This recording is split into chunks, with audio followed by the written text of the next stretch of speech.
Inviting client B to a MIAM. Hello, I'm John Hine, Director of Compass Resolution, author of the Divorce Manual, accredited mediator and divorce coach. I've primarily made this video for other mediators and interested professionals.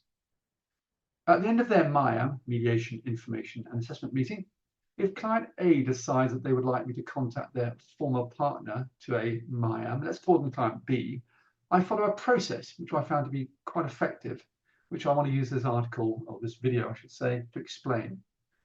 For the purposes of this video, let's assume that for one reason or another, there may be many reasons of course, client B is resistant and mistrusting and suspicious of anything that comes from client A. After all, they're going through perhaps a difficult separation and divorce. Now, when I contact client B, they'll know that I've spoken to client A, so they may wonder how I can be impartial, how I can be neutral, having already listened to client A's narrative, and naturally believing that client A is unlikely to have painted a rosy picture to them, to me. Also, client A may also be working with a solicitor whom they trust, following a solicitor-led process which they trust in and with which they feel quite familiar and comfortable. And above all, client A, like client B, is likely to have a conflict narrative, influencing their mindset, their thinking, their emotions, and internal decision-making processes. And for these reasons, and many more, client B may be reluctant to meet with me. So this is how I approach client B. Step 1, values and principles. Well, first I send a very carefully worded email to client B explaining the reasons for my approach, being careful to promote the notion of self-determination and the fact that they do not have to meet with me unless they want to. It's voluntary, and this must not be forgotten in my view.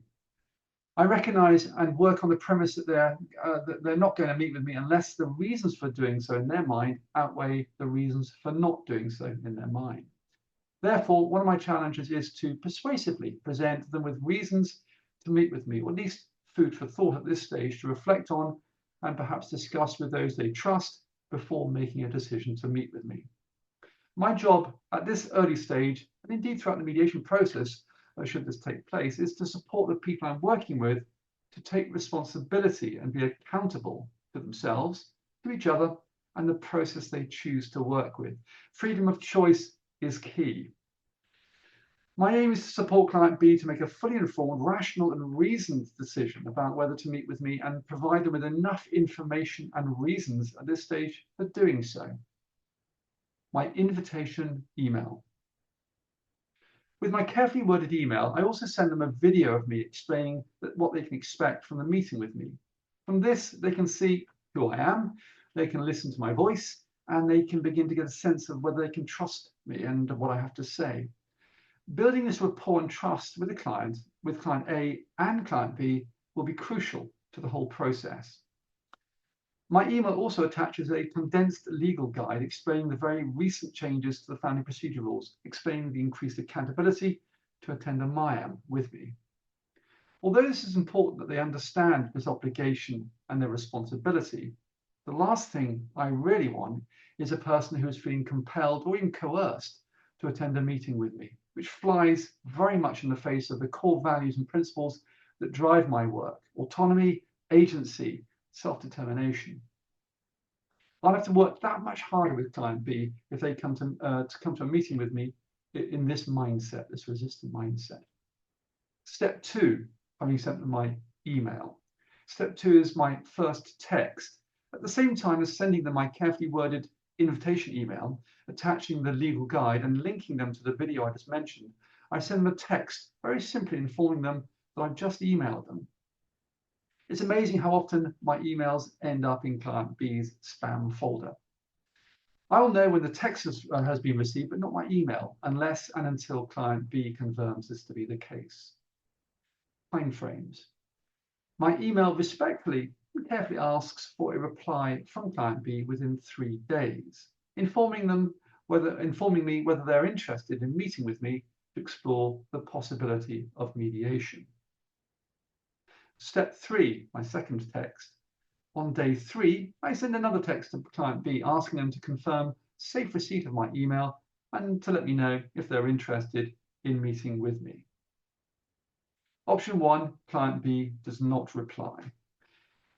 At this stage, if I don't receive a reply to my second text, I simply inform client B that I will inform their former partner, client A, that I've been unable to establish contact with them, and should they decide at some stage that they're interested in mediation and want to meet with me, they should contact me for my availability dates for a meeting. I then inform client A that I've not been able to establish contact with client B, and more often than not at this stage, send client B a MIAM certificate, enabling them to make a court application should they wish to do so. I inform them that this MIAM certificate expires after 4 months. If client B replies, that's the second option. The legal guide I sent client B informs them, among other things, that the judge can adjourn court proceedings and may make cost orders against people who do not make a serious effort to avoid court, and that includes attending a MIAM and possibly mediation. If I get a response from client B to my email and text, this reply can take many different forms. One of the trickiest is if client B indicates that they need more time to consider whether to meet with me, which is fine, of course. This request for more time might, of course, be a genuine request, especially if they would like to speak to their solicitor before going on to decide to meet with me and their solicitor is not available to speak to at the moment. Boundaries and personal responsibility.